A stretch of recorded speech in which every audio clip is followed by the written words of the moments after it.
Recently, I've been playing a lot of Game Boy games because I wanted to make another month of Game Boy video, but a month went by and I felt like I just didn't have enough to talk about. When I made that first video, I was only working a part-time job, I probably had triple the amount of free time that I do now, and I surprisingly got a ton of comments asking how I didn't play more games in a month. So, rather than putting pressure on myself to play as many games as I can, this time around I decided to make a more concise video just recommending 5 Game Boy games that I really enjoy. So let's dive right into things, starting with a game that I played for the first time recently, Kirby's Dreamland 2.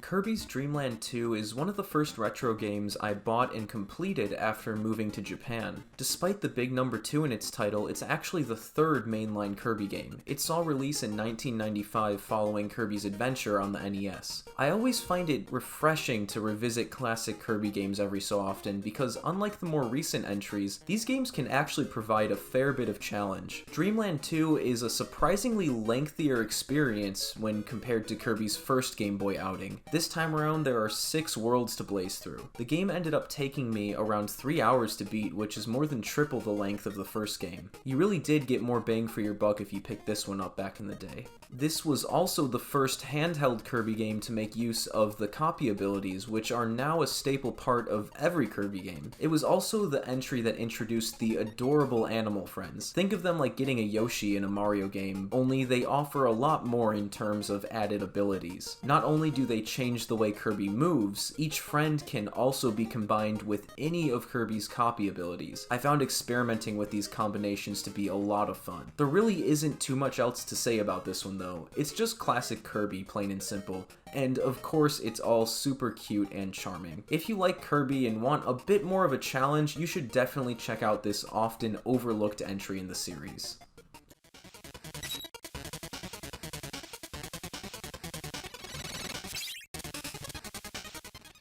Dragon Warrior Monsters is a monster collecting RPG that came out in 1998. As expected, it is often compared to Pokemon like any game in the monster collecting subgenre of RPGs, but I like to say that this one stands out on its own pretty well. When it comes to old JRPGs like this, you pretty much know what to expect. It's going to feel slow, have random encounters, and require a fair amount of grinding. Many people often complain about these aspects of older games in this genre, but allow me to throw in my 2 cents by saying, although many aspects of older RPGs are considered flawed by today's standards, I still think they have a lot to offer in terms of charm, aesthetic, and style, if you're patient enough to spend some time with them.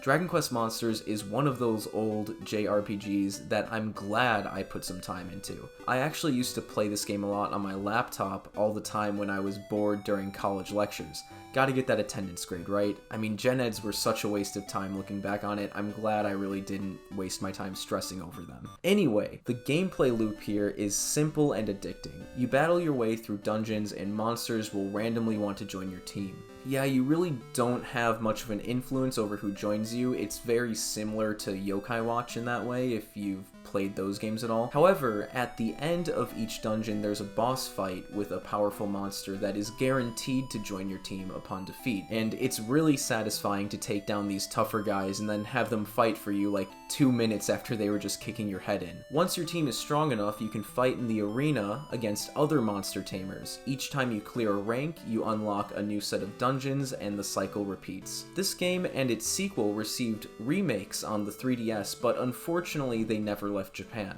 The first one does have a fan translation available, so check it out if you have the means to do so. I played a bit of it and I had a pretty good time, but there's something about the original Game Boy version that makes me feel all fuzzy and nostalgic, so I tend to prefer it over the remake.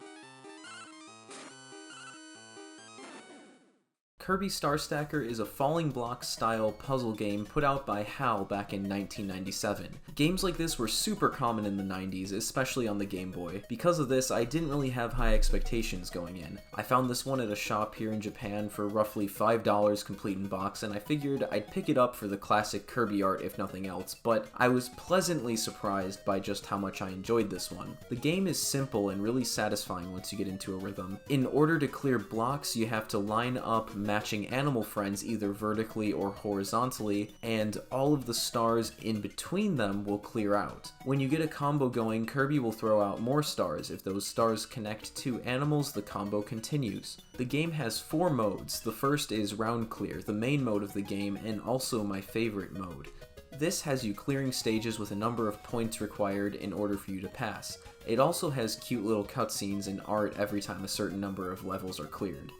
Next is Versus, the game's multiplayer battle mode, which I couldn't play because it requires 2 Game Boys, 2 copies of the game, a link cable, and 2 people who want to play Kirby Star Stacker. So, yeah. Challenge is this game's endless mode. Just see how long you can last as the game speeds up little by little. I enjoy this kind of mode in Tetris, but in puzzle games like Star Stacker, I vastly prefer stages or levels like in Round Clear mode. And finally, we have Time Attack, where this time, the goal is to see how high of a score you can get within 3 minutes. Kirby Star Stacker gets a big recommend from me. If you watched my month of Game Boy video, I felt the same way about Yoshi's Cookie as I do about this game. It's a solid puzzle game that I went into with low expectations, but ended up spending way more time with than I thought I would. I definitely would not have bought this game for full price back in the day, but for $5, I'm glad to now have this gem in my collection. Who's that? I have a vivid memory of buying a copy of Mario Land 2 when I was a kid. At the time, I thought that I would go home, pop it into my Game Boy player, and the game would be in full color on my TV. I still have no idea why I thought that, because I had played the game before on my cousin's Game Boy, and I knew that original Game Boy games were designed for a black and white screen. I still enjoyed the game regardless, but I went my whole life wondering what a Game Boy Color version of Mario Land 2 could look like. Fast forward a couple decades, and now we have exactly what I wanted when I was a kid, thanks to the Super Mario Land 2 DX patch. This hack of Mario Land 2 is a complete colorized version of the original game, and they even added Luigi, who was absent from the original. This hack has been on my radar for a while, and I'm so glad I finally got the chance to play through it for this video. Mario Land 2 was the second 2D Mario game I ever played as a kid after Super Mario World, and at the time it really set the bar high for the amount of variety I would expect to see in future games in terms of the level themes and enemy designs. And unfortunately, because of this, I would only be let down due to every 2D Mario game following this one belonging to the bland new Super Mario Bros. Series. Nintendo, I'm begging you to make that last sentence outdated as soon as possible, please. In classic Mario fashion, levels are presented as interconnected spots on a world map. The game's 6 main zones can be explored in any order for the most part, which is one of the main features unique to this entry in the Mario franchise. This little carrot that gives Mario the ability to hover is a power-up that remained exclusive to this game. I guess it is just kind of this game's take on the Tanuki suit and cape from Mario 3 and Mario World respectively, but it feels much different than both of them. At the end of each stage, you can go a bit out of your way to ring a bell before the exit. Hitting this will allow you to play a bonus game for lives and power-ups. All of the bosses in Mario Land 2 are completely original as well, except for the boss of Space Zone, where they actually brought back the main villain from Mario Land 1, which makes total sense because that guy was supposed to be an alien, right? It was a cool callback though, and not a lazy reuse of assets like fighting the Koopa Kids for the 100th time. The enemies in this game are full of personality and always fit the theme of their zone. That might not sound like something that really matters in a game as simple as Mario, but I really appreciate how it makes things more interesting to look at, and that's something that modern Mario games are severely lacking in my opinion. Overall, I really enjoyed the familiar and comforting feeling of playing through an old Mario game again. The DX patch truly breathes new life into this classic, and it looks official, like the game should have always looked this way. If you've missed out on playing Mario Land 2 for all these years, there's no better time than now to change that.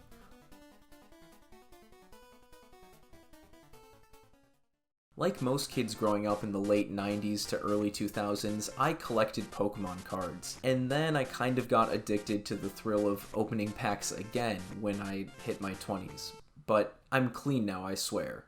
Also, I'm still in my 20s. I mean, like, when I turned 20, I started collecting cards again. And now I'm 24, but I stopped. That's what happened. As a kid, I never actually understood how to play the trading card game. I mean, who did, right? It wasn't until I started collecting the cards again a few years ago that I actually bothered learning how to play the card game. And that's what led me to finally playing this gem.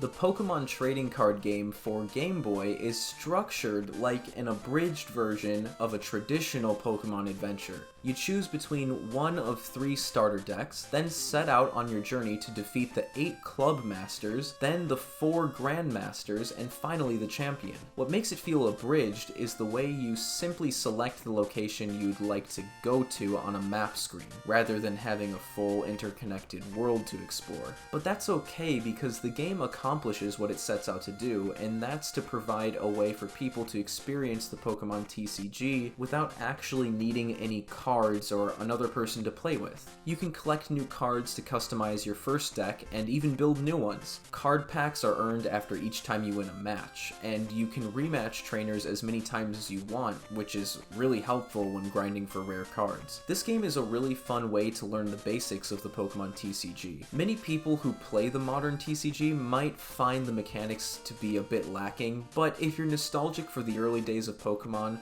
or just like 8-bit RPGs or games with card-based battle systems, then you shouldn't hesitate to check this one out.